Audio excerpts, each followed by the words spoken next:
Hai semuanya, kalau kamu lagi siap-siap buat ujian IPA, wah kamu ada di tempat yang tepat banget. Anggap aja pembahasan kali ini sebagai bocoran resmi atau panduan utama kita buat ngehack dan menaklukkan asesmen sumatif akhir semester IPA kelas 7 untuk tahun ajaran 2025-2026. Kita bakal bedah bareng-bareng dokumen kisi-kisinya, langkah demi langkah, biar kamu tahu persis apa yang bakal keluar nanti tanpa harus buang-buang waktu belajar hal yang nggak perlu.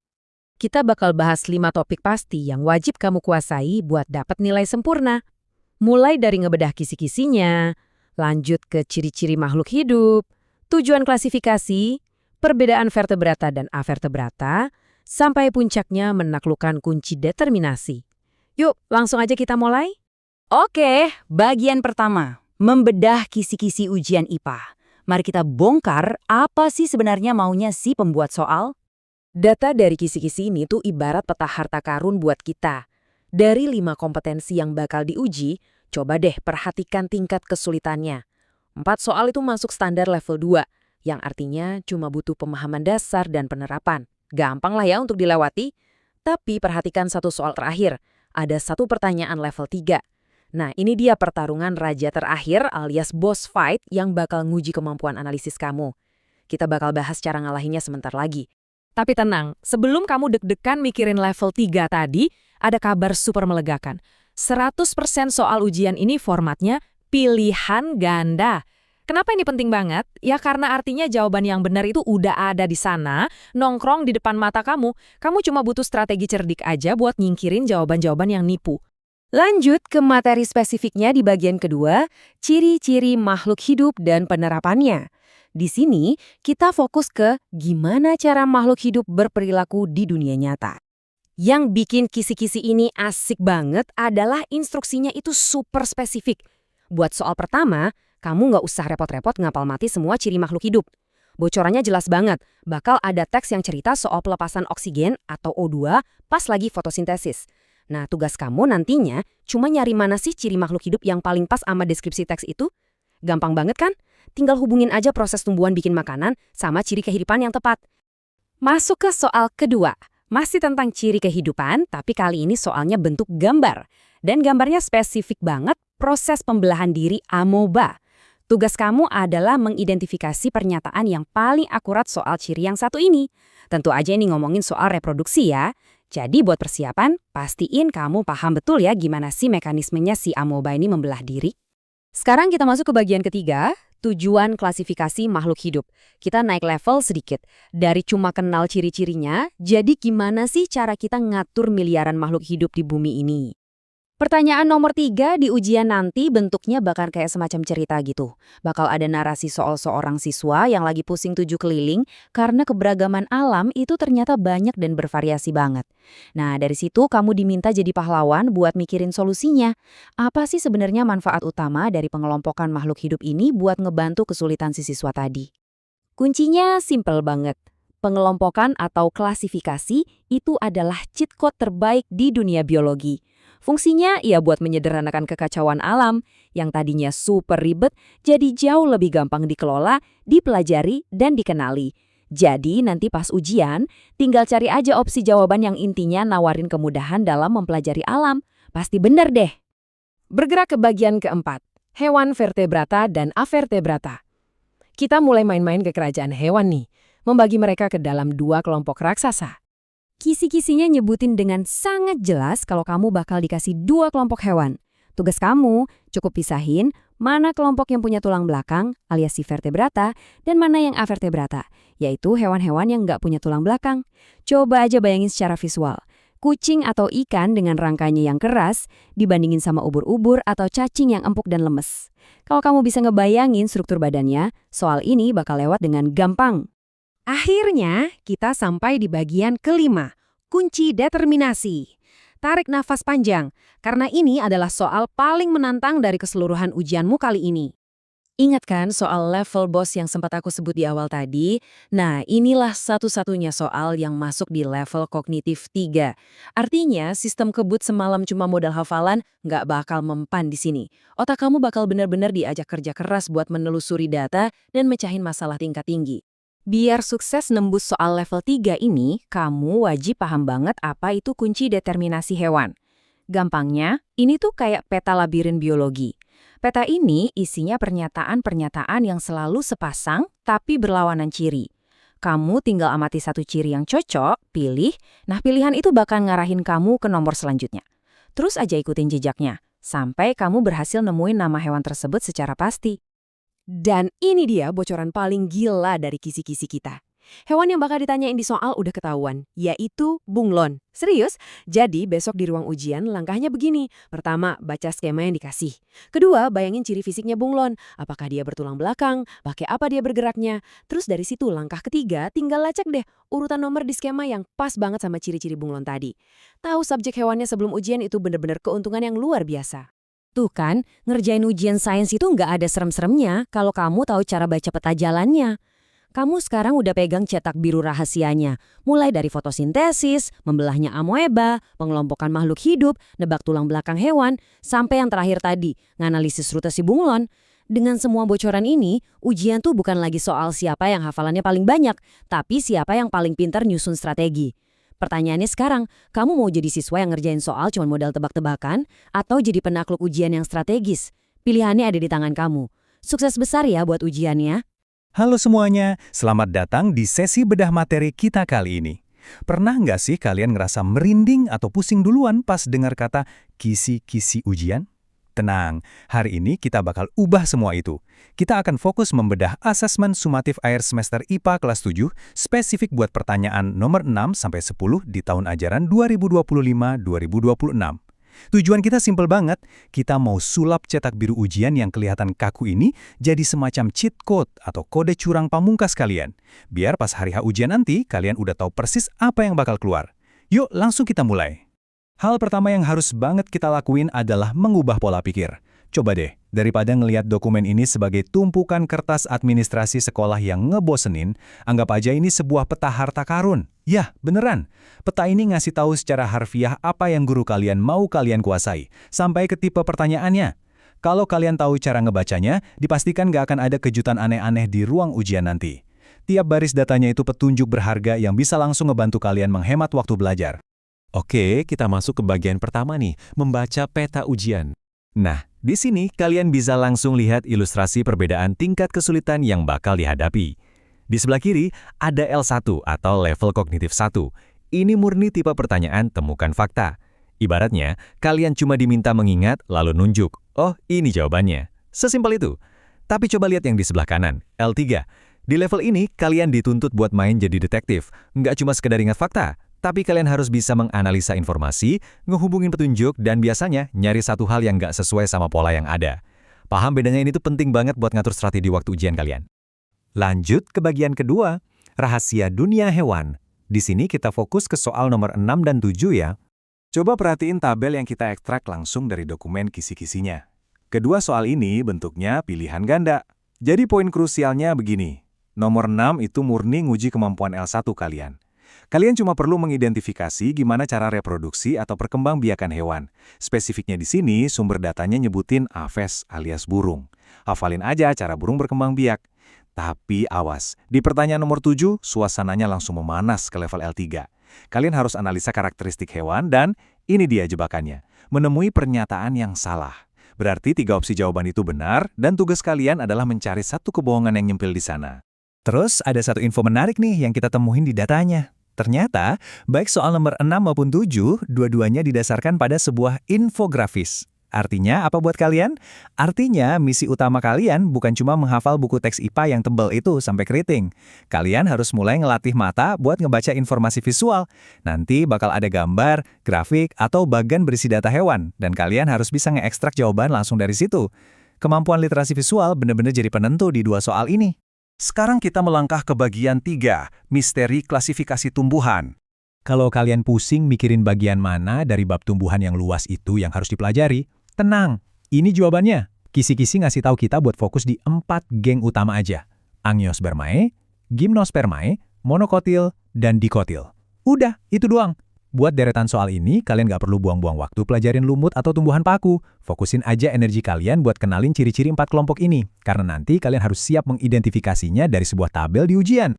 Terus gimana penerapannya di pertanyaan nomor 9? Karena ini balik lagi ke level L1, alias identifikasi dasar, kalian cuma bakal dikasih daftar ciri-ciri anatomi. Tugas kalian harus bisa langsung, dengan cepat, ngenalin bedanya anatomi tumbuhan monokotil dan dikotil. Entah itu dari jumlah keping bijinya, bentuk tulang daunnya, atau susunan jaringan pembuluhnya. Kalau ciri-ciri beda ini udah nyangkut di luar kepala, 1 poin berharga dari soal nomor 9 ini fix banget bakal jadi milik kalian. Oke, sekarang tarik nafas karena kita mau nyelam lebih dalam ke soal nomor 10. Ini soal L3, jadi tolong pakai lagi topi detektif kalian. Kisi-kisinya ngasih petunjuk yang sangat spesifik, bakal ada deskripsi tentang batang berkambium dan strobilus. Nah, strobilus ini kosakata kuncinya. Ini tuh semacam struktur reproduksi yang bentuknya mirip banget sama runjung pinus. Dengan model 2 petunjuk ini, kalian dituntut buat mendeduksi dan nebak nama spesies gimnosperma yang paling pas. Ingat, mereka nggak nanya cirinya apa, tapi ngasih cirinya lalu minta kalian nebak identitas si tanaman. Ini murni main logika.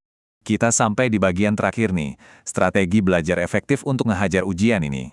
Biar nggak bingung, mari kita rangkum peta jalan sukses kalian jadi 3 langkah yang jelas. Langkah pertama, biasain dan latih terus kemampuan baca data dari infografis, soalnya ini kepake banget buat ngerjain soal tentang hewan. Langkah kedua, kunci rapat-rapat ingatan kalian soal anatomi inti tumbuhan, khususnya ngebedain monokotil versus dikotil dan angiospermae versus gymnospermae. Terakhir, langkah ketiga, siapin mental kalian buat analisa data di pertanyaan L3. Pas nemu soal yang minta nyari pernyataan salah atau nebak spesies tadi, jangan buru-buru. Baca semua pilihan gandanya pelan-pelan, biar kalian nggak kejebak. Kalau kata pepatah, tahu apa yang bakal dihadapin, itu artinya kita udah menang setengah jalan. Kisi-kisi ujian yang awalnya kelihatan menakutkan, sekarang udah berubah wujud jadi rencana pertempuran yang super jelas. Kalian tuh ibaratnya udah pegang cheat code-nya. Nah, sekarang pertanyaannya, apakah kalian cuma bakal baca dan hafal sekilas, atau kalian beneran siap masuk ruang ujian, main layaknya detektif pro, dan menghancurkan soal-soal L3 itu? Keputusannya ada di tangan kalian. Tetap semangat belajarnya, dan sampai jumpa di sesi bedah materi kita selanjutnya. Halo semuanya, pernah nggak sih ngerasa pusing lihat tabel kisi-kisi ujian yang isinya ya cuma daftar materi doang? Nah, di bedah materi kali ini, kita bakal ubah kisi-kisi asesmen sumatif akhir semester IPA kelas 7 dari yang tadinya kaku jadi sebuah perjalanan biologis yang super seru. Kita nggak cuma baca daftarnya, tapi kita bakal bongkar pola pikir seperti apa sih yang dibutuhin buat naklukin ujian ini. Yuk, langsung aja kita mulai. Oke, perjalanannya bakal kita bagi jadi 3 tahap ya. Pertama, klasifikasi hewan, khususnya moluska dan echinodermata. Terus kedua, kita naik level ke komponen dan tingkatan ekosistem. Dan terakhir, kita bahas pola interaksi dan simbiosis. Sip, kita masuk ke bagian pertama nih. Klasifikasi hewan, spesifiknya pada moluska dan echinodermata. Coba deh kalian bayangin seekor bekicot yang lagi jalan pelan banget di atas daun, terus bandingin sama bintang laut yang nempel kuat di karang. Beda banget kan? Bekicot itu contoh dari filum moluska, alias hewan bertubuh lunak yang seringnya bawa-bawa cangkang. Kalau bintang laut, dia masuknya echinodermata, hewan berkulit duri dengan bentuk tubuh simetri radial. Nah, di ujian nanti, kalian nggak bakal cuma ditanya apa nama hewan ini. Nggak semudah itu. Kalian bakal diminta buat benar-benar ngebedah perbedaan anatomi mendasar dari 2 filum ini. Jadi, poin paling krusial di sini adalah soal ini masuknya level kognitif L3, alias level analisis. Bentuknya memang pilihan ganda, tapi tolong jangan cuma ngandalin hafalan dari buku paket ya. Kalian butuh insting detektif di sini. Kalau disajiin gambar bekicot an bintang laut, kalian harus bisa secara aktif menganalisis ciri fisik apa sih yang ngebedain kelas moluska dan echinodermata. Benar-benar harus jeli observasi. Lanjut ya, mari kita rentangkan perspektif kita sedikit dan lihat gimana ini semua terbangun di bagian kedua, komponen dan tingkatan ekosistem. Nah, kita mulai dari yang gampang dulu deh buat indikator nomor 12. Nanti bakal ada gambar ekosistem akuarium buatan. Ini soal level L1 kok, alias level dasar. Tugas kalian sederhana banget, tinggal identifikasi dan kelompokin aja. Mana yang hidup alias komponen biotik, kayak ikan dan tanaman air, terus mana yang nggak hidup alias komponen abiotik, contohnya air, kerikil, atau cahaya lampu. Gampang banget kan? Ini benar-benar poin gratis yang harus kalian sikat habis. Tapi awas, di indikator nomor 13 tantangannya lumayan naik nih. Nggak ada lagi gambar akuarium. Gantinya, kalian bakal disodorin teks deskripsi tentang padang savana yang luas. Disinilah kalian diminta buat nentuin tingkatan organisasinya. Ini soal L2 ya, jadi kalian harus mulai menerapkan pengetahuan yang udah dipelajari. Pas baca ada singa, zebra, dan rumput yang hidup bareng di satu area yang sama, kalian harus langsung mikir, kumpulan berbagai populasi yang hidup bareng ini namanya pasti komunitas. Sekarang kita masuk ke bagian ketiga, sekaligus yang terakhir, pola interaksi dan simbiosis. Mari kita lihat benang merah tak kasat mata yang menghubungkan organisme di ekosistem ini. Nah, yang bikin bagian ini super menarik adalah gimana interaksi yang kelihatannya biasa saja ternyata punya makna biologi yang dalam banget. Di indikator 14, kita ketemu lagi sama soal L3 lewat kasus ikan badut dan anemona laut. Kalian harus nentuin pola interaksi spesifik di antara dua spesies ikonik ini. Siapa yang untung, ada yang rugi nggak? Di sini, kalian benar-benar harus bisa menganalisis bukti-bukti dari teks buat nemuin jawabannya. Terus di indikator nomor 15, ceritanya makin spesifik. Kalian bakal dikasih narasi tentang udang emperor dan mentimun laut. Mungkin banyak yang baru pertama kali denger ya, gak masalah. Soalnya bakal ngejelasin kok gimana cerita hubungan unik kedua makhluk ini dan tugas kalian adalah ngelompokin jenis interaksinya. Spoiler sedikit ya, jawaban yang dicari dari narasi tadi adalah simbiosis komensalisme. Itu loh, interaksi di mana satu pihak untung tapi pihak yang lain ya cuek aja, nggak untung tapi juga nggak rugi. Tapi ingat, di ujian nanti, nggak cukup cuma nebak namanya komensalisme. Kalian harus bisa ngejelasin alasan biologisnya berdasarkan narasi tadi. Kenapa sih udangnya bisa untung, terus kenapa mentimun lautnya biasa-biasa aja? Alasan ini yang harus kalian gali dari dalam teks. Dan ini benar-benar ngasih lihat ke kita betapa cerdiknya strategi di balik soal ujian sains kalian. Pembuat soal sengaja naruh topik interaksi dan simbiosis ini di level kognitif tertinggi, yaitu L3. Mereka pengen lihat apakah kalian benar-benar bisa berpikir analitis tentang gimana kehidupan di bumi ini saling bergantung. Jadi, sekedar hafal glosarium di bagian belakang buku aja nggak akan cukup. Jadi, kalau kita rangkum nih, kerangka berpikir paling mantap buat persiapan asesmen akhir sains ini adalah dengan nguasain perjalanan dari mikro ke makro tadi.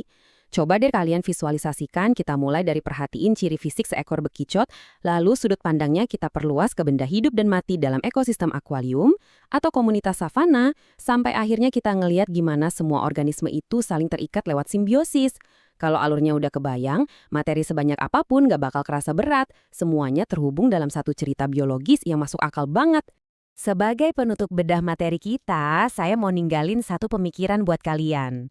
Menguasai L3 alias kemampuan menganalisis itu bukan cuma buat dapat nilai bagus di kertas ujian loh. Coba deh nanti kalian jalan keluar rumah, perhatiin taman sekitar. Interaksi L3 tersembunyi apa sih yang bisa kalian temuin hari ini? Apa ada simbiosis di pohon depan rumah kalian? Teruslah mengamati, tetaplah penasaran, dan bawa rasa ingin tahu yang besar itu pas ujian nanti ya. Semangat terus belajarnya! Oke, halo semuanya, selamat datang di sesi bedah materi kita. Khususnya nih buat kalian siswa kelas 7 yang lagi deg-degan siap-siap buat asesmen sumatif akhir semester genap tahun ajaran 2025-2026. Kumpulin energinya sekarang, soalnya hari ini kita bakal bongkar rahasia gimana caranya naklukin ujian IPA kalian. Kita nggak bakal pakai cara biasa, tapi kita bakal pakai strategi yang benar-benar terstruktur dan pastinya terarah. Nah, coba deh bayangin ini bentar. Gimana kalau kalian tahu persis, dan maksud saya benar-benar persis, apa yang bakal keluar di ujian nanti? Udah nggak ada lagi tuh yang namanya tebak-tebakan, atau begadang semalaman buat ngafalin materi yang, besoknya malah nggak keluar. Oke? Mari kita bedah langsung. Bayangin kita punya semacam contekan legal yang super ampuh. Kita nggak bakal buang-buang waktu, kita langsung kupas tuntas sumber aslinya sekarang juga. Jadi, kita lagi ngomongin sebuah dokumen yang jujur aja sering banget diabaikan sama banyak siswa. Namanya kisi-kisi ujian. Wah, kedengarannya kayak dokumen administratif sekolah yang ngebosenin ya. Tapi buang jauh-jauh deh pikiran itu. Kenyataannya, dokumen ini tuh ibarat peta harta karun resmi buat kalian. Peta ini secara langsung ngehubungin apa yang seharusnya kalian pelajari sama soal pilihan ganda spesifik yang bakal beneran nongol di kertas ujian kalian nanti. Paham cara baca peta ini tuh beneran rahasia paling ampuh buat belajar lebih cerdas, bukan sekedar belajar lebih keras. Biar pikiran kalian nggak makin overthinking, kita cek dulu nih langkah-langkah kita hari ini. Kita bagi jadi 5 tahap yang gampang banget diikutin. Pertama, kita lihat cetak biru ujian IPA. Terus, kita masuk ke fokus pertama, soal konservasi lingkungan. Lanjut ke fokus kedua, yaitu tata surya. Setelah itu, kita bongkar yang namanya rahasia level kognitif ujian. Dan terakhir pastinya, strategi pilihan ganda. Sip ya? Oke, langsung aja kita masuk ke langkah pertama, cetak biru ujian IPA. Dokumen sakti yang jadi pegangan utama kita hari ini adalah kisi-kisi soal MKKS buat IPA kelas 7 semester 2 tahun ajaran 2025-2026. Coba pikirin, silabus kelas 7 semester 2 itu kan luas banget ya, kayak nggak ada ujungnya. Tapi hari ini, kita cuma bakal bener-bener fokus ke 5 item krusial aja. Spesifiknya, soal nomor 21-25. 5 soal ini bukan angka acak yang asal dipilih loh. Indikator di dalamnya itu ngebocorin topik pasti dan keahlian spesifik yang mutlak kalian butuhin buat ujian nanti. Kalau kalian bisa kuasain dan bedah 5 poin ini aja, wah, kalian udah ngamanin porsi nilai yang lumayan banget. Mari kita lanjut ke langkah kedua dan lihat gimana sih penerapannya di materi aslinya. Fokus pertama kita adalah konservasi lingkungan. Ini nyambung banget nih sama kompetensi, ngebahas gimana lingkungan ngaruh ke makhluk hidup dan kenapa ngejaga keanekaragaman hayati itu penting banget. Kita bisa membedah anatomi soal nomor 21-23 ini secara belak-belakan. Buat nomor 21, materinya soal konservasi dasar. Indikatornya, kalian dituntut buat bisa nganalisis pernyataan yang benar di level kognitif L3. Apa itu L3? Tenang, rahasia level ini bakal kita bahas tuntas bentar lagi. Terus, soal nomor 22, geser ke metode konservasi. Di sini kalian bakal disodorin tabel buat dianalisis, dan lagi-lagi, ini ada di level sulit, yaitu L3. Terakhir, soal nomor 23 ngebahas jenis konservasi. Kalian cuma bakal dikasih gambar, dan diminta nunjukin mana jenis yang pas di level L2. Nah, yang benar-benar menarik di sini adalah ternyata dokumen ini maksa kalian buat paham konsep konservasi dari 3 sudut pandang yang beda banget. Jadi, nggak cukup cuma hafal definisi konservasi dari buku paket ya. Kalian tuh dituntut paham prinsip konservasi umum buat ngejawab soal pernyataan, ngerti metode konservasi spesifik buat nganalisis tabel data, dan bisa ngenalin jenis konservasi secara visual buat soal yang formatnya gambar. Lengkap banget kan? Intinya gini. Kalian harus ubah mindset belajar dari yang tadinya cuma ngafal, jadi taktik yang beneran bisa dieksekusi pas ujian. Triknya ada 3. Pertama, santai aja. Perhatiin gambar atau tabel di soal itu baik-baik. Kenapa? Karena kunci jawabannya sering ngumpet di situ. Kedua, analisis dan cocokin pernyataan di pilihan ganda sama data yang udah kalian lihat. Nah, yang ketiga, baru deh pilih jawaban yang paling masuk akal. Ingat ya, di sini kalian tuh diuji buat ngekstrak informasi, bukan cuma jadi mesin fotokopi buku cetak. Oke, pemanasan di buminya udah selesai. Sekarang kita pindah ke fokus kedua. Kita bakal meluncur keluar angkasa buat ngebahas tata surya. Di segmen ini, ujiannya bakal minta kalian buat ngejelasin fenomena alam, ngenalin ciri-ciri benda langit, dan apa sih dampaknya buat kehidupan kita. Mari kita cek lagi rincian untuk 2 soal selanjutnya, yaitu nomor 24 dan 25. Di nomor 24, materinya itu tata surya secara umum. Tugas kalian adalah bedain benda-benda langit dengan cara nunjukin mana pernyataan yang paling tepat. Ini masuknya L2. Tapi, coba dilihat baik-baik yang nomor 25. Materinya tiba-tiba nyempit tajam, jadi karakteristik planet doang. Dan indikator pastinya nulis gini. Disajikan data, siswa dapat menganalisis nama planet. Wow, ini langsung lompat lagi ke level L3. Ini warning keras banget nih, sekaligus strategi khusus buat kalian di soal nomor 25. Tolong banget, jangan cuma ngafalin urutan planet dari matahari. Kisi-kisi ini secara terang-terangan minta kalian buat jadi detektif sains sejati. Kalian bakal dikasih setumpuk data, bisa jadi suhu permukaan, jumlah satelit alami, atau komposisi gas penyusunnya. Dan dari angka-angka atau deskripsi itu doang, kalian harus bisa nebak dengan akurat, oh ini planet Jupiter nih, atau oh ini pasti Venus. Murni dari lembar data. Seru banget kan? Dari tadi saya ngoceh sebut-sebut L2, L3, kalian mungkin mikir, ini apa sih maksudnya? Nah, ini ngebawa kita ke bagian yang menurut saya paling krusial dari sesi bedah kita hari ini, yaitu rahasia level kognitif ujian.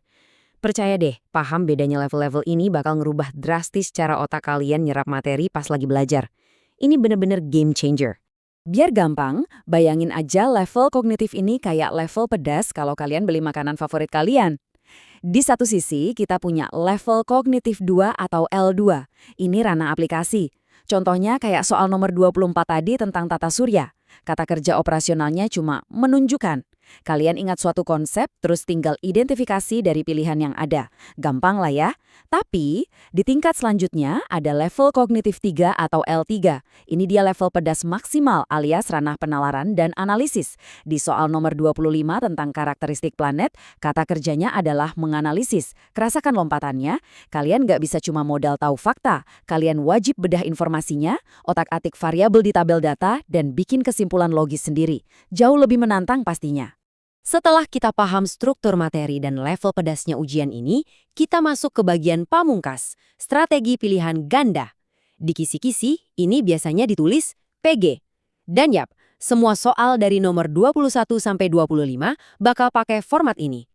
Angka 5 ini sangat penting karena mewakili 5 indikator soal spesifik yang baru aja kita lucuti rahasianya. Mulai dari nganalisis pernyataan konservasi, baca tabel metode konservasi, nunjukin gambar jenis konservasi, nyari pernyataan benda langit yang benar, sampai jadi detektif bata buat nebak nama planet. Berhubung 5-5-nya ini bentuknya pilihan ganda, artinya ada 5 poin bernilai tinggi yang udah fix masuk kantong kalian. Syaratnya cuma satu, kalian gak gampang terkecoh dan bener-bener ngerapin strategi analisis yang barusan kita bahas. Sebagai penutup sesi asik kita hari ini, coba deh resapi satu pemikiran penting ini baik-baik. Ujian itu bukan tentang seberapa banyak kalian menghafal, tapi tentang seberapa jago kalian menganalisis. Cetak biru ujian IPA tahun ini udah ngebuktiin itu secara gamblang banget. Pas kalian dihadapin sama gambar, tabel, atau rentetan angka, hafalan buta itu ibarat pedang tumpul, nggak bakal mempan. Tapi, kalau kemampuan nalar dan analisis kalian jalan, semua jawaban yang salah bakal kelihatan jelas banget. Jadi sebuah pertanyaan provokatif nih buat kalian sebelum balik buka buku IPA malam ini. Apakah kamu cuma lagi numpuk fakta di kepala, atau kamu beneran udah siap buat ngebedah data rumit di ujian nanti? Semangat terus belajarnya, pakai strategi cerdas ini, dan sukses besar ya buat ujian kalian. Hai semuanya, ujian akhir udah di depan mata kan? Pasti lumayan bikin deg-degan. Tapi tenang aja, di sesi bedah materi kali ini kita bakal kupas tuntas persiapan asesmen sumatif akhir semester buat mata pelajaran IPA kelas 7. Alih-alih belajar buta dan ngacak, kita bakal pakai strategi jitu buat nebak isi kepala pembuat soalnya langsung. Yuk, ubah rasa panik kalian jadi rasa percaya diri yang solid. Nah, sebelum kita bahas lebih jauh, saya mau bagiin satu rahasia nih. Senjata andalan kita hari ini tuh namanya kisi-kisi. Kan pasti sering dengar kan? Tapi tahu nggak sih, kisi-kisi itu bukan cuma sekedar daftar bab yang ngebosenin. Ini tuh ibarat peta harta karun resmi.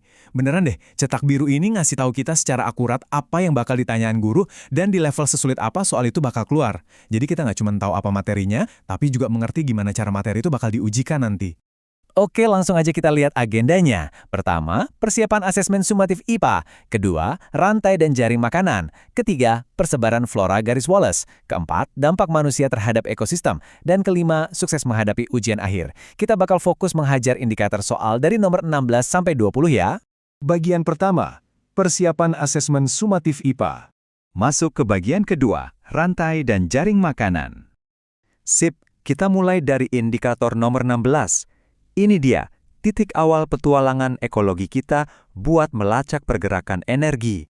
Nah, di soal nomor 16 ini, kalian bakal dikasih soal pilihan ganda yang isinya daftar makhluk hidup di ekosistem laut.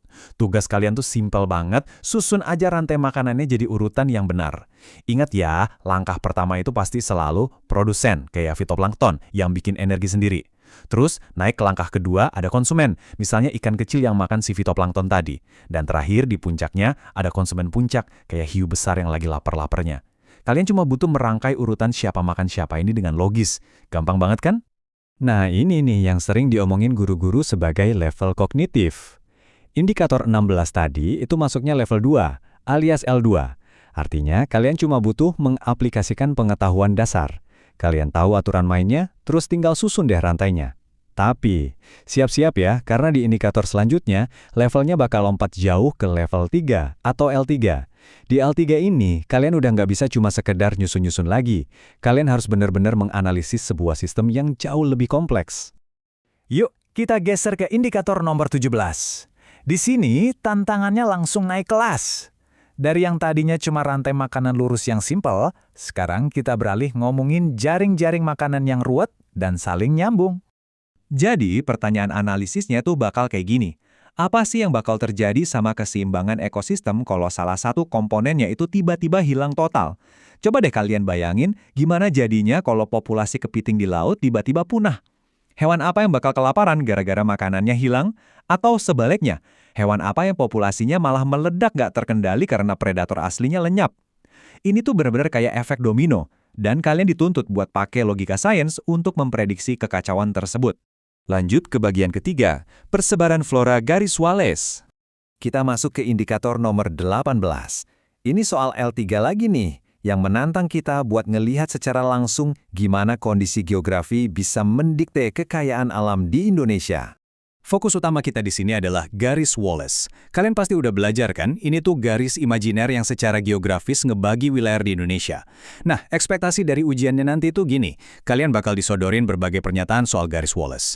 Tugas kalian adalah mengevaluasi pernyataan-pernyataan itu dan nganalisis gimana ceritanya sebuah garis pemisah yang bahkan gak kasat mata ini bisa bikin jenis tanaman di satu pulau beda drastis banget sama pulau di sebelahnya. Jadi, poin paling krusialnya itu begini. Kalian tuh nggak sedang disuruh buat ngafal nama-nama tanaman yang bikin pusing itu. Nggak sama sekali. Coba perhatiin kutipan resmi dari kisi-kisi ini. Kalian dituntut untuk mampu menganalisis pengaruhnya. Pembuat soal cuma pengen tahu, apa kalian paham kenapa flora di kawasan barat Indonesia beda jauh karakteristiknya sama yang di timur? Ini murni soal mau hubungin letak geografi sama evolusi biologi, bukan cuma ngetes daya ingat kalian aja. Masuk ke bagian keempat, dampak manusia terhadap ekosistem. Coba perhatiin indikator nomor 19 ini. Lagi-lagi kita ketemu sama soal berlevel kognitif 3 yang lumayan serius. Kali ini fokusnya full ngetes kemampuan kalian buat ngebaca dan menganalisis data tentang gimana parahnya jejak ulah manusia ke alam kita. Di soal ini pertanyaannya nggak bakal sesimpel, menurutmu polusi itu buruk nggak sih? Nggak gitu konsepnya. Sebaliknya, kalian bakal dikasih data beneran. Bisa aja itu berupa tabel tingkat pencemaran air atau grafik yang nunjukin angka populasi ikan yang nyungsep turun. Nah, waktu ngerjain soal ini, kalian harus mikir layaknya seorang ilmuwan lingkungan. Pakai data tersebut buat nganalisis secara presisi, aktivitas manusia spesifik mana sih yang jadi biang kerok rusaknya ekosistem di data itu? Dan kita sampai di indikator terakhir untuk sesi kita kali ini, yaitu nomor 20. Tarik napas dulu. Kabar baiknya, ekspektasi kognitif buat soal ini turun lagi kok ke level 2. Jadi jauh lebih santai. Buat indikator 20 ini, kalian gak akan ketemu sama data angka mentah yang bikin pusing. Gantinya, kalian bakal disuruh ngeliat sebuah infografis visual. Misalnya nih, ada diagram donat tentang sumber sampah plastik. Karena ini cuma soal level 2, tugas kalian simpel banget. Cukup baca infografisnya pelan-pelan dan teliti, terus tentuin deh mana dari pilihan ganda yang pernyataannya paling pas dan akurat buat ngejelasin gambar di depan mata kalian itu. Intinya sih, kemampuan literasi visual kalian yang jadi kunci utamanya di sini. Terakhir, bagian kelima. Sukses menghadapi ujian akhir. Nah, ini dia bagian yang paling mantap. Kita baru aja berhasil mengubah dokumen ujian resmi yang awalnya kelihatan seram banget, jadi checklist belajar yang super taktis. Biar sukses, ini 5 kemampuan pasti yang wajib banget kalian kuasain. Pertama, nyusun urutan rantai makanan laut. Kedua, memprediksi kekacauan di jaring-jaring makanan. Ketiga, nganalisis kenapa garis Wallace itu ngaruh banget ke letak flora. Keempat, mengevaluasi data dampak kerusakan yang dibikin manusia. Dan kelima, ngebaca infografis polusi plastik secara akurat.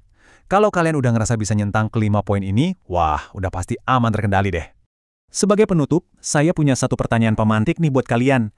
Setelah kita bedah cetak biru ini bareng-bareng, apakah kalian udah siap ngelihat soal-soal ujian nanti bukan cuma sebagai tugas sekolah yang ngebosenin, tapi lebih sebagai teka-teki ekologi seru yang saling nyambung dan nunggu buat kalian pecahin? Berbekal strategi dari sesi bedah materi kita hari ini, saya yakin banget kalian gak cuma sekedar lulus, tapi bakal menaklukkan asesmen IPA kelas 7 ini dengan luar biasa. Terus semangat belajarnya ya, dan sampai jumpa di sesi bedah materi kita selanjutnya. Halo semuanya, terutama buat kalian nih, teman-teman kelas 7, atau mungkin bapak ibu yang lagi nemenin anaknya belajar di rumah. Selamat datang di sesi bedah materi kita. Hari ini kita bakal bongkar sesuatu yang benar-benar krusial, yaitu kisi-kisi asesmen sumatif akhir semester IPA buat tahun ajaran 2025-2026. Anggap aja sesi ini tuh kayak peta rahasia kalian buat nembus soal nomor 26-30 dengan nilai sempurna. Udah siap? Yuk kita bikin waktu belajar kalian malam ini jadi jauh lebih efektif. Nah, buat agenda kita kali ini, kita bakal bahas 5 hal. Pertama, panduan sukses asesmen sains. Kedua, benda langit, asteroid, dan komet. Ketiga, gerak bumi dan efeknya. Keempat, siklus fase bulan. Dan yang kelima, strategi menjawab soal pilihan ganda. Oke, kita masuk ke bagian pertama. Panduan Sukses Assessment Science, peta rahasia ujian kalian. Jujur aja nih, kalau ngelihat dokumen kisi-kisi dari sekolah, seringkali kita cuma lirik sekilas kan. Kelihatannya kayak tumpukan tabel administratif yang ngebosenin banget. Ada kolom kompetensi, materi, indikator, sampai level kognitif yang kadang bikin pusing duluan. Kayak baca kode rumit yang susah dipecahin. Tapi tenang, tarik nafas dulu. Kita nggak bakal duduk di sini cuma buat ngafalin tabel itu. Tugas saya di sini justru bantu kalian memecahkan kode tersebut dan nerjemahinnya jadi instruksi belajar yang super jelas buat 5 soal ini. Kalau kita udah bisa baca peta ini, percaya deh, nggak bakal ada lagi yang namanya panik pas ujian nanti. Lanjut ke bagian 2, benda langit, asteroid dan komet. Si batuan luar angkasa. Jadi gini, untuk soal nomor 26 dan 27, kita bakal fokus ke 2 benda langit yang keren banget tapi sering bikin ketukar. Asteroid dan komet. Nah, pembuat soal bakal muji kalian dengan 2 cara yang beda banget. Di sisi pertama, buat soal nomor 26 tentang asteroid, fokusnya itu menganalisis pergerakannya. Ini masuk ke level kognitif 3. Artinya apa? Kalian gak cuma ditanya apa definisi asteroid, tapi bakal dikasih pernyataan soal geraknya, dan kalian harus bisa menganalisis dampaknya. Nah, sebaliknya nih, di sisi kedua, buat soal nomor 27 tentang komet, pendekatannya itu jauh lebih visual. Ini level kognitif 2. Kalian cuma bakal disajiin gambar, terus diminta nunjukin nama bagian komet yang ditunjuk pakai tanda panah. Jadi, buat si komet ini, pastiin kalian hafal mati anatomi visualnya ya, kayak bagian koma, inti, sampai ekor debunya. Sekarang masuk ke bagian ketiga, gerak bumi dan efeknya, tarian kosmik kita.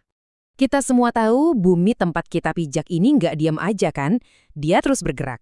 Dan ujian kali ini benar-benar pengen ngukur seberapa paham kalian sama konsekuensi nyata dari pergerakan itu.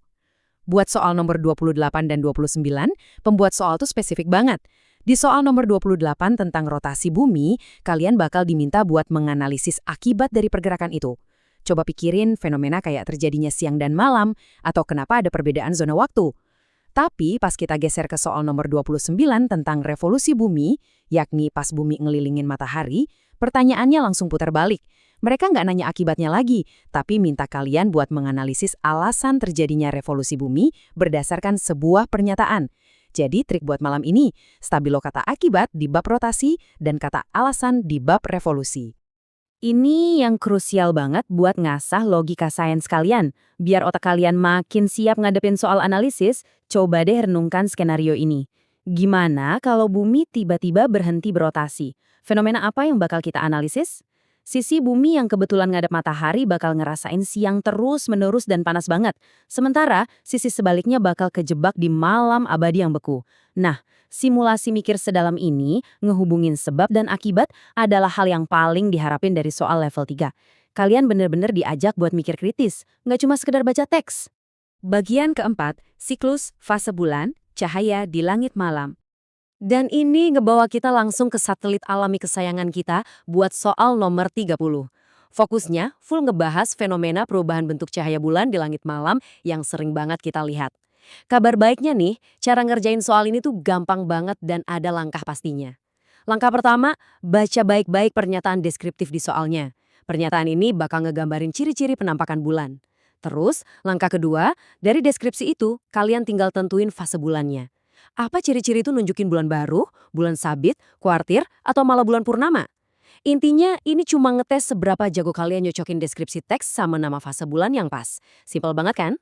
Bagian kelima, strategi menjawab soal PG, meretas ujian sains. Tahu materi apa yang bakal keluar itu emang hebat, tapi tahu gimana cara kalian bakal ditanya? Nah, itu baru kuncinya.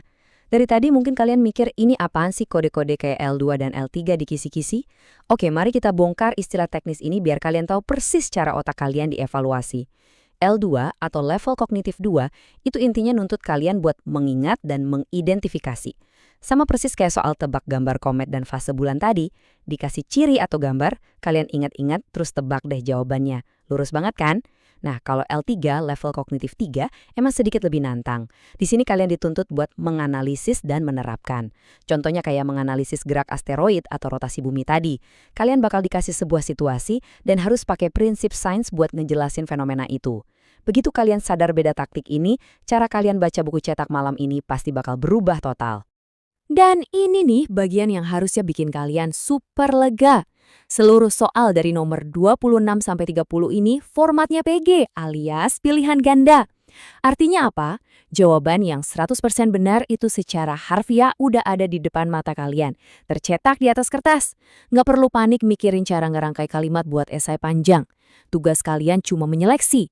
Kalau kalian udah ngelatih mata buat soal hafalan L2 dan ngelatih logika buat soal analisis L3, jawaban yang benar pasti bakal langsung kelihatan menonjol di antara pilihan A, B, C, atau D. Jadi buat ngerangkum semuanya, saya udah buatin daftar periksa yang super praktis buat kalian eksekusi malam ini juga. Pertama, pelajari gambar komet lengkap sama bagian-bagiannya. Kedua, pahami berbagai akibat spesifik dari rotasi bumi. Ketiga, cari tahu alasan dibalik revolusi bumi. Keempat, latih kemampuan menganalisis gerak asteroid dari cerita di teks. Dan yang terakhir, biasain nyocokin pernyataan ciri-ciri dengan nama fase bulannya.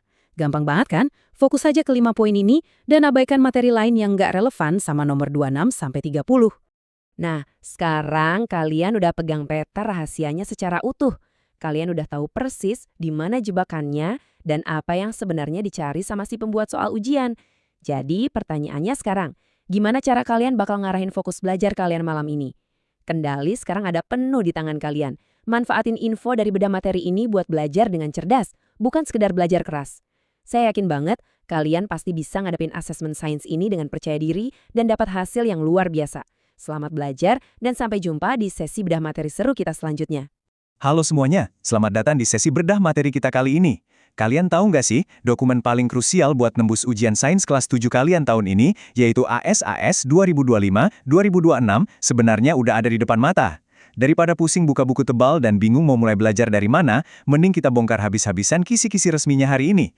Kita bakal ubah dokumen administratif yang kaku ini jadi panduan belajar yang super praktis. Jadi, kita nggak akan nebak-nebak lagi, karena kita langsung lihat dari sumber utamanya. Nah, ini dia peta jalan yang bakal ngepandu kita buat ngebongkar struktur pasti dari soal nomor 31-35.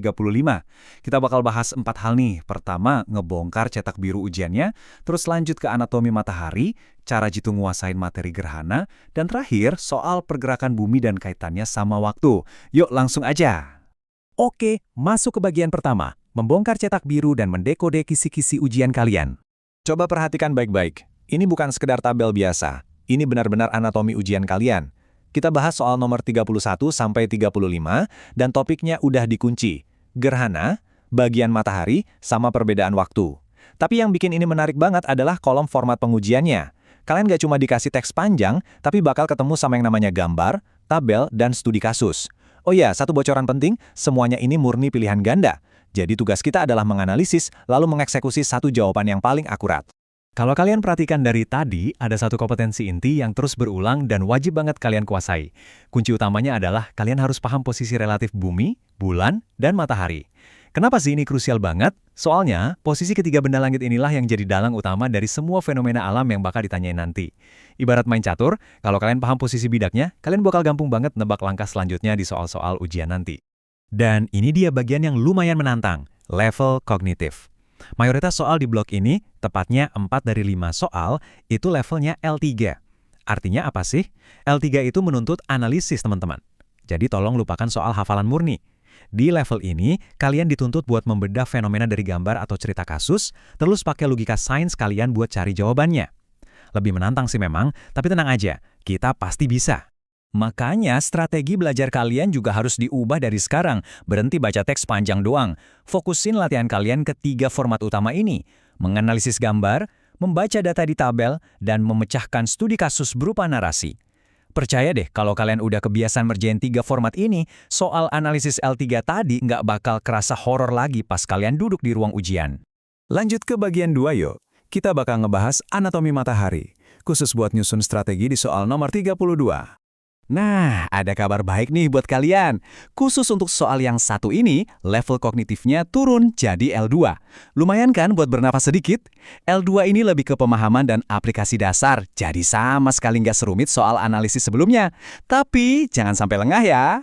Meskipun L2, cara mereka nanyanya itu sangat spesifik. Kisi-kisi resminya bilang begini, kalian bakal dikasih tabel berisi karakteristik suatu bagian matahari, terus kalian disuruh nentuin itu bagian apa. Simple kan? Kalian nggak perlu ribet-ribet menggambar matahari. Cukup cocokin aja data di tabel sama ciri khas lapisannya. Jadi, pastikan kalian benar-benar hafal ciri-ciri unik dari tiap lapisan matahari dan sering-sering latihan baca format tabel.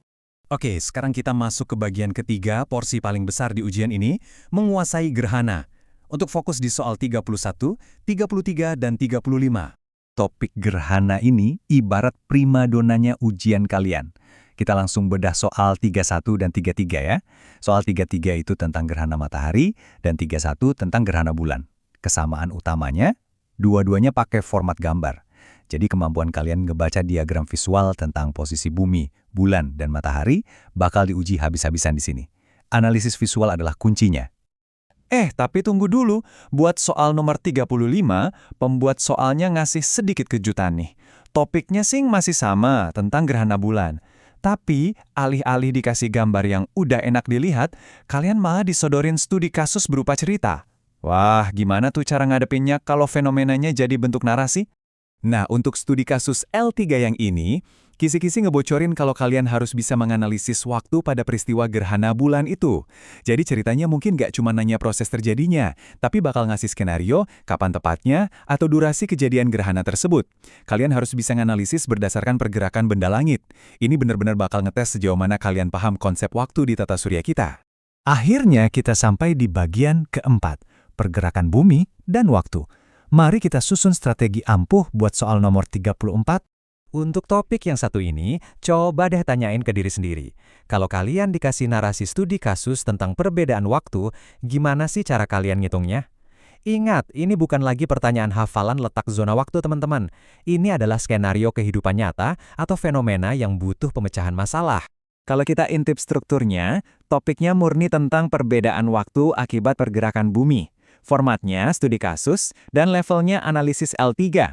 Artinya apa? Kalian nggak cukup cuma tahu fakta kalau bumi itu berotasi.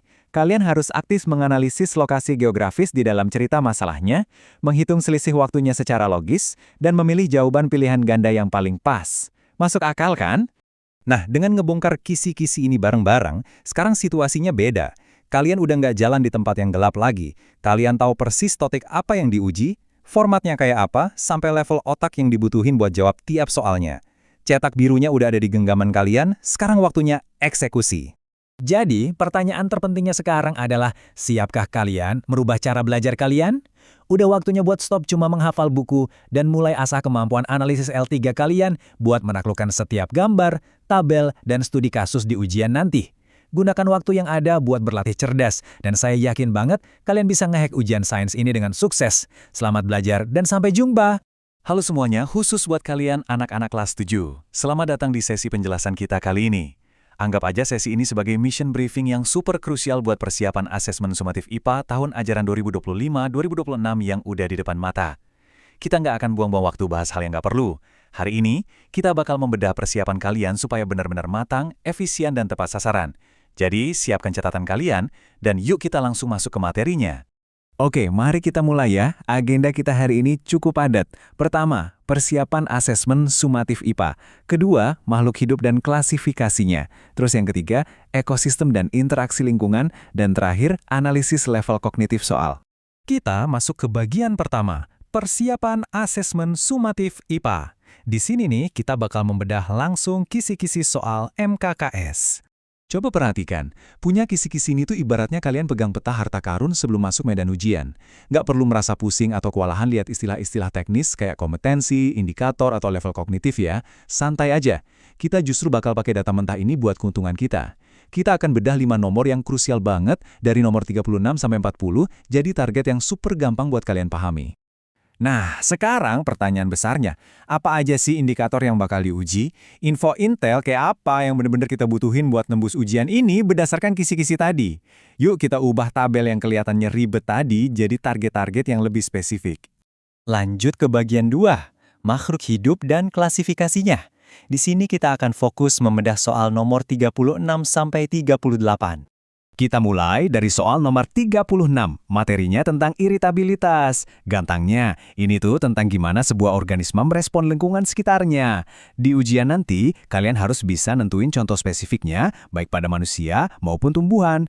Bayangin aja kejadian nyata sehari-hari, kayak mata kalian yang otomatis berkedip pas kena cahaya silau, atau daun putri malu yang langsung mingkup pas kalian sentuh. Nah, itu dia yang namanya iritabilitas. Terus bergeser ke soal nomor 37. Ini ilustrasi yang bagus banget nih, karena kita masuk ke geng tumbuhan Gymnospermae, alias tumbuhan berbiji terbuka. Nanti pas kalian dihadapkan pada deretan nama tanaman di soal ujian, kalian harus jeli menyaringnya. Ingat aja tumbuhan khasnya, contohnya kayak melinjo, pinus, cemara, atau pakis haji. Kenapa? Karena biji mereka itu nggak terlindungi sama bakal buah. Ingat kuncinya ya, berbiji terbuka. Oke, kita tinggalkan tumbuhan dan pindah ke hewan. Untuk soal nomor 38, targetnya adalah karakteristik subfilum vertebrata, khususnya 3 kelompok ini: mamalia, burung, dan reptilia. Tugas utama kalian di sini simpel tapi penting. Kalian harus bisa membedakan ciri spesifik dari ketiganya. Coba pikirkan, apakah hewan tersebut berdarah panas atau dingin? Kulitnya ditutupi rambut, bulu, atau malah bersisik? Memahami perbedaan-perbedaan dasar ini bakal jadi kunci kalian buat jawab soalnya dengan sempurna. Sekarang kita masuk ke bagian 3, ekosistem dan interaksi lingkungan. Fokus kita kali ini ada di soal nomor 39 dan 40. Mari kita lihat gimana konsep-konsep ini saling terhubung di skala yang lebih luas. Dari fokus individu organisme, kita beralih ke gimana spesies-spesies ini berinteraksi. Dokumen kisi-kisinya ngasih target yang spesifik banget nih buat soal nomor 39. Kalian harus menganalisis interaksi antara semut dan pohon akasia dalam konteks simbiosis mutualisme. Kalian bakal dituntut buat paham kenapa interaksi ini saling menguntungkan. Kininya, semut dapat tempat berlindung dan nutrisi dari pohon, sementara pohon akasia dapat pasukan penjaga yang siap nyerang hewan herbivora pemakan daun. Keren banget kan alam kita? Lanjut ke soal nomor 40. Bintang utama kita di sini adalah dekomposer, alias organisme pengurai bahan organik. Mereka ini ibarat pahlawan daur ulang alami di ekosistem kita. Coba bayangin, tanpa mereka, bumi ini bakal penuh dengan tumpukan sampah biologis. Di ujian nanti, kalian harus bisa nentuin organisme mana yang bertugas memecah sisa-sisa organik yang udah mati jadi nutrisi buat tanah. Contoh gampangnya, ya seperti jamur atau bakteri tertentu. Oke, masuk ke bagian terakhir, bagian 4, analisis level kognitif soal. Kita akan bahas level ancaman untuk menghadapi soal L2 dan L3. Nah, yang menarik di sini adalah membandingkan tingkat kesulitannya. Level 2 atau L2 itu sifatnya cuma mengidentifikasi. Kayak tadi, mengenali mana kelompok tumbuhan berbiji terbuka. Ini murni seberapa kuat kalian mengingat fakta. Tapi kalau level 3 atau L3, levelnya udah menganalisis. Persis kayak studi kasus semut dan pohon akasia tadi. L3 ini butuh daya kritis kalian buat benar-benar mengurai hubungan sebab akibat secara mendalam. Jadi jangan cuma dihafal ya, tapi dipahami. Jadi poin krusialnya adalah ini. 100% dari kelima soal yang baru aja kita bedah ini bakal pakai format pilihan ganda kompleks. Artinya apa? Kalian harus bersiap ngadepin pertanyaan yang informasinya berlapis-lapis. Udah bukan zamannya lagi cuma sekedar milih A, B, C, atau D. Kalian mungkin harus menceklis lebih dari satu jawaban yang benar atau memilih kombinasi. Kuncinya, ketelitian membaca setiap kalimat. Itu bakal jadi senjata rahasia kalian buat nembus ujian ini. Dan itu membawa kita ke pertanyaan terakhir sekaligus penutup misi briefing hari ini. Apakah kalian udah siap ngurai bahan organik dan membedakan reptil di ujian pilihan ganda kompleks nanti? Harusnya sih siap dong. Setelah kita bedah peta hartanya bareng-bareng selangkah demi selangkah tadi, jalan kalian sekarang udah terang benderang. Jangan sia-siain info berharga ini. Pakai catatan dari sesi penjelasan ini buat memfokuskan waktu belajar kalian di rumah. Pahami konsep dasarnya, kenali ciri-ciri khasnya, dan siapkan nalar kalian buat menganalisis interaksinya. Semangat belajarnya anak-anak kelas 7. Manfaatkan waktu persiapan kalian dengan cerdas dan taklukkan ujian sumatif itu. Sampai ketemu lagi di sesi berikutnya. Halo semuanya, selamat datang di sesi bedah materi kita hari ini. Nah, buat kalian yang lagi asyik-asyiknya persiapan asesmen sumatif akhir semester IPA, kalian bener-bener ada di tempat yang pas banget. Hari ini, anggap aja saya sebagai pelatih belajar kalian, dan kita bakal membedah tuntas kisi-kisi ujian, khusus buat soal esai nomor 46-50. Ujian akhir itu emang kadang bikin deg-degan ya, tapi rahasia buat ngerjainnya dengan santai adalah tahu persis apa sih yang dimau sama si pembuat soal. Makanya, kita bakal bongkar dokumen kisi-kisi ini, ubah instruksi yang kaku jadi strategi yang super jelas, biar kalian siap nyetak nilai maksimal. Udah siap? Yuk kita langsung selami bareng-bareng. Oke, jadi ini dia 5 target utama kita hari ini. Pertama, ciri utama kelompok AFES. Kedua, simbiosis mutualisme di alam. Ketiga, dinamika rantai makanan. Keempat, dampak revolusi bumi. Dan yang terakhir, misteri gerhana. Seru kan? Dari urusan hewan di bumi sampai kejadian di luar angkasa, semuanya ada. Kita langsung masuk aja ke topik yang pertama, ciri utama kelompok AFES. Nah, ini bakal keluar di soal nomor 46. Fokusnya ada di klasifikasi makhluk hidup, khususnya vertebrata. Intinya gini, pas kalian ngelihat gambar pengelompokan di kertas ujian nanti, apa sih yang sebenarnya bikin seekor burung itu diklasifikasikan sebagai burung? Di dunia sains, kita nggak bisa tuh cuma jawab santai, oh karena dia bisa terbang. Nggak gitu mainnya. Kita butuh kriteria biologis yang pasti. Coba siapin mental kalian buat ngingat poin-poin pentingnya. Kabar baiknya, kisi-kisi nyebutin kalau ini tuh soal kognitif level 1, guys. Artinya apa? Ini murni soal ingatan aja. Nggak perlu pakai analisis yang ribet-ribet. Kalian cuma diwajibin buat nyebutin tepat 4 ciri utama burung. Biar dapat nilai penuh, pastiin kalian hafal 4 sifat fisik yang bikin burung beda dari yang lain. Misalnya nih, tubuhnya ditutupi bulu. Ingat lo ya, bulu bukan rambut. Terus punya sayap yang aslinya itu modifikasi dari tungkai depan. Mereka juga punya paruh tanpa gigi, dan pastinya mereka ini hewan berdarah panas, alias homeotem. Kalau kalian bisa nulis 4 poin tajam kayak gini, bam, poin penuh udah pasti di tangan kalian. Lanjut ke topik kedua kita, simbiosis mutualisme di alam. Sukses sama hafalan dasar, sekarang kita naik level nih di soal nomor 47. Kali ini standar kita naik jadi kognitif level 3, yaitu penalaran dan analisis. Tapi sebelum pusing mikirin jawabannya, kita samain frekuensi dulu deh soal definisinya. Simbiosis mutualisme itu simpelnya gini. Interaksi dua organisme beda jenis, di mana dua-duanya itu dapat keuntungan. Garis bawahi banget kata sama-sama ya. Kalau cuma satu yang untung, itu sih bukan mutualisme namanya. Nah, pondasi konsep ini wajib banget kalian pegang sebelum mulai nulis esainya. Di ujian nanti, kalian bakal diminta buat ngasih 4 contoh dari mutualisme ini. Tapi tunggu dulu, jangan cuma nulis nama hewannya doang ya. Syarat wajibnya, kalian harus banget ngejelasin apa sih keuntungan yang didapat sama masing-masing organisme. Saran saya nih, coba deh bikin format tabel di pikiran kalian atau oret-oretan aja di kertas buram. Misalnya, organisme 1, lebah. Organisme 2, bunga. Keuntungan bersamanya apa? Lebah dapat nektar buat makanan, bunganya dibantuin proses penyerbukannya. Terus lakuin pola yang sama persis buat 3 contoh lainnya, kayak kerbau sama burung jalak, atau ikan badut sama anemon laut. Struktur jawaban yang rapi kayak gini bakal bikin guru kalian auto senyum pas ngasih nilai maksimal. Sip, sekarang kita masuk ke topik ketiga, dinamika rantai makanan. Di soal nomor 48 ini, kita bakal memperluas cara pandang kita. Dari yang cuma mikirin 2 organisme, sekarang kita mikirin 1 ekosistem utuh. Ini juga masih masuk pertanyaan analisis level 3 loh. Coba bayangin skenario ini. Ada sebuah ekosistem sawah yang lagi damai dan seimbang. Terus tiba-tiba populasi ular di sawah itu turun drastis. Mungkin karena diburu abis-abisan atau habitatnya hilang. Pertanyaannya, apa dampaknya ke hewan-hewan lain di rantai makanan itu? Sekali lagi, ini bukan tebak-tebakan ya, kita harus mikir pakai logika ekosistem. Kejadian kayak gini tuh bener-bener bikin efek domino guys. Langkah pertama, populasi ular turun. Nah kita mikir, siapa mangsa utamanya ular di sawah? Tikus kan? Jadi di langkah kedua, karena nggak ada ular sebagai predator alami yang ngontrol mereka, jumlah tikus bakalan meledak luar biasa. Petani pasti rugi bandar tuh. Tapi efeknya nggak berhenti di situ. Siapa coba yang suka makan ular? Elang. Di langkah ketiga, karena sumber makanan utama mereka berkurang drastis, populasi elang juga bakal ikutan turun karena kelaparan atau mereka terpaksa migrasi cari makan di tempat lain. Pas kalian nulis esai nanti, pastiin kalian ngejelasin alur sebab akibat ini secara runtut, dari efek ke tikus di bagian bawah sampai efek ke elang di bagian atas. Mantap, biologi udah kelar, sekarang kita pindah ke topik keempat, dampak revolusi bumi. Buat soal nomor 49 ini, kita siap-siap lepas landas ninggalin ekosistem darat menuju astronomi. Kisi-kisi udah ngasih bocoran penting nih. Nanti bakal disajiin gambar pergerakan bumi. Nah, tugas kalian adalah menganalisis fenomena alam apa aja yang terjadi karena pergerakan tersebut. Hal paling krusial di sini, jangan sampai tertukar. Ini tuh tentang revolusi bumi. Artinya bumi muterin matahari, bukan rotasi bumi yang cuma berputar di porosnya sendiri.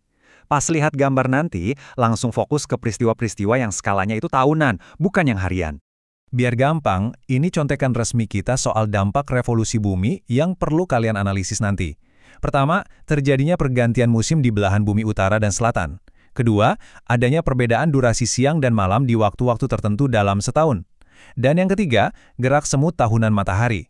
Itu loh, fenomena di mana matahari seolah-olah kelihatan geser posisinya dari utara ke selatan sepanjang tahun. Pas ujian nanti, tinggal cocokin aja gambarnya sama salah satu atau lebih fenomena dari daftar ini. Jawaban esai kalian pasti bakal kuat banget. Akhirnya, kita nyampai juga di topik kelima, misteri gerhana. Di soal esai terakhir, yaitu nomor 50 ini, kita masih ngomongin benda-benda angkasa, tapi lebih spesifik ke bayangan kosmis raksasa. Walaupun ini dikategorikan kognitif level 1, tingkat kesulitannya justru ada di detailnya. Soalnya, kalian gak cuma disuruh ngejelasin, tapi juga ngegambar langsung di kertas ujian soal peristiwa gerhana bulan dan gerhana matahari. Artinya, nggak bisa ngeles cuma pakai kata-kata. Kalian benar-benar harus hafal di luar kepala urutan posisi persis antara matahari, bumi, dan bulan buat kedua gerhana itu. Kuncinya simpel banget, hafal siapa yang posisinya ada di tengah. Buat gerhana matahari, urutannya itu matahari, bulan, baru bumi. Di sini, bulan ada tepat di tengah, ngalangin cahaya matahari, dan ngelempar bayangannya ke sebagian kecil permukaan bumi kita. Nah kebalikannya, buat gerhana bulan, urutannya adalah matahari, bulan, baru bumi. Karena bumi yang gede ini posisinya di tengah, dia ngehalangin cahaya matahari, makanya bulan jadi tertutup sama bayangan gelap bumi. Nanti pas ngegambar, pastiin banget posisi benda yang di tengah ini nggak salah ya, dan tunjukin juga garis cahayanya yang keblokir itu. Wah, nggak kerasa ya, kita baru aja ngelakuin perjalanan epik banget hari ini. Dari ngebedah anatomi burung, mikirin nasib tikus di sawah, sampai ngelihat posisi gerhana di tata surya kita. Semuanya itu sebenarnya terhubung dalam sebuah sistem logika sains yang keren abis.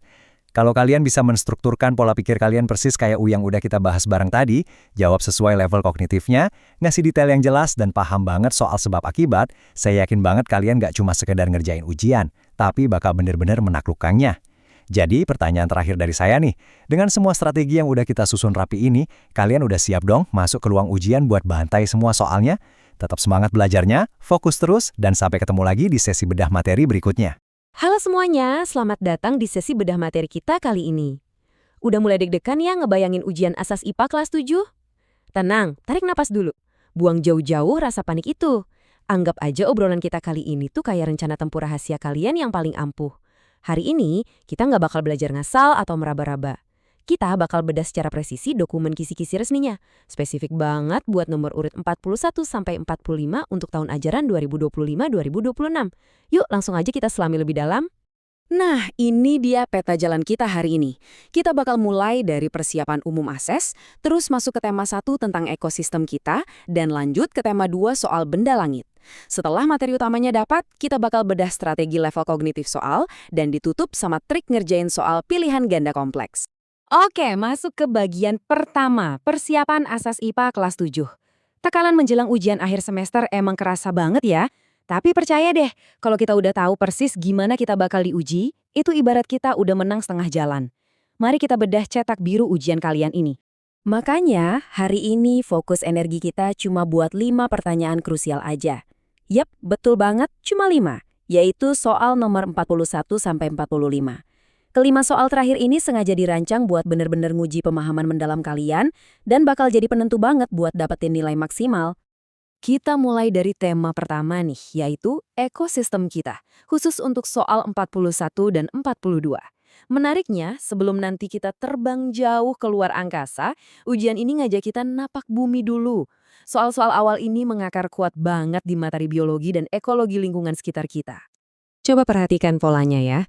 Berdasarkan kisi-kisi resmi, untuk soal nomor 41, materinya itu ekosistem alami.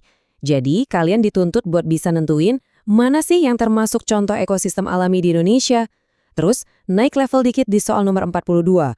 Materinya geser lebih spesifik ke pelestarian lingkungan, yaitu ekosistem mangrove.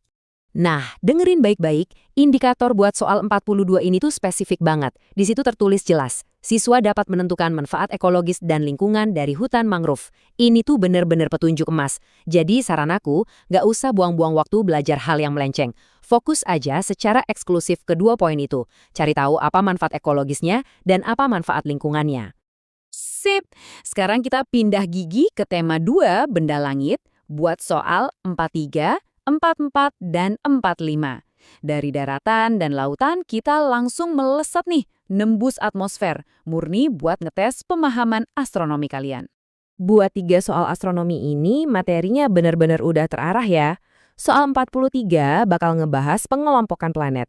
Terus soal 44, fokusnya pindah ngebahas komet. Dan ditutup sama soal 45 tentang gerak dan fase bulan. Intinya, di bagian ini tuh penguji pengen lihat seberapa paham sih kalian sama karakteristik dan pergerakan benda-benda langit beserta dampaknya. Jadi, buat persiapan belajarnya, aku sangat menyarankan kalian bikin ringkasan yang fokus murni di 3 poin ini aja. Pertama, pahami dasar pengelompokan planet. Kedua, cari fakta-fakta pasti soal komet. Dan ketiga, ini penting nih, coba kalian gambar siklus pergerakan bulan sama fase-fasenya biar gampang ingat. Nggak perlu yang habisin malam ujian kalian buat ngapalin hal-hal di luar ini yang emang nggak diminta. Oke, materi udah. Sekarang kita masuk ke bagian paling strategis. Level kognitif soal. Pertarungan antara L2 dan L3. Kenapa ini penting? Karena cetak biru ini ngasih bocoran transparan, seberapa dalam sih tingkat kesulitan mental yang bakal dituntut dari kalian pas hari ujian nanti? Gini bedanya, level 2 atau L2 itu tuh ngandalin pemahaman konsep dasar. Kata kunci instruksinya paling cuma menentukan contoh atau menentukan pernyataan. Tapi begitu masuk level 3 atau L3, wah ini beda cerita. L3 menggunakan kata kerja tingkat tinggi. Kalian nggak bisa cuma sekedar ngingat fakta. Kalian benar-benar dituntut buat mengevaluasi dan menganalisis. Pokoknya butuh banget yang namanya pemikiran kritis. Bisa kita lihat ya perbandingannya. Dari kelima soal terakhir ini, cuma 2 soal aja loh yang ada di level 2. Mayoritasnya, yaitu 3 soal, ditempatkan di level 3, yang pastinya lebih menantang. Pesan moralnya apa? Sistem kebut semalam buat sekedar ngapalin buku teks tuh nggak bakal menyelamatkan kalian. Kemampuan analisis kalian harus benar-benar bekerja maksimal di sini. Lanjut ke bagian terakhir, yaitu format soalnya. Jangan sampai ya persiapan teori kalian udah mateng, pas di ruang ujian malah berantakan gara-gara kebingungan sama aturan main lembar jawabannya. Makanya, mari kita bahas format pilihan ganda kompleks ini. Kelima pertanyaan dari 41 sampai 45 ini secara spesifik dilabeli sebagai PG kompleks. Artinya, aturan mainnya berubah drastis dari soal biasa. Kalian nggak lagi nyari satu jawaban tunggal A, B, C, atau D. Di sini, kalian bakal dihadapin sama sekumpulan pernyataan. Dan tugas kalian adalah menganalisis setiap pernyataan itu satu-satu secara mandiri. Kenapa? Karena di PG kompleks sangat mungkin ada 2, 3, atau bahkan 4 jawaban yang semuanya itu bernilai benar. Sebagai penutup, coba deh tanya ke diri kalian sendiri sekarang. Sudah siapkah ngadapin ASES IPA? Setelah membedah strategi rahasia ini bareng-bareng, jawaban kalian pastinya harus, ya siap dong. Kalian udah punya peta yang jelas banget. Pelajari ekosistem alaminya, analisis dinamika benda langit, dan ingat, waspadai jebakan format PG kompleks. Teruslah belajar dengan terarah dan jadikan ujian ini sebagai ajang pembuktian pemahaman kalian.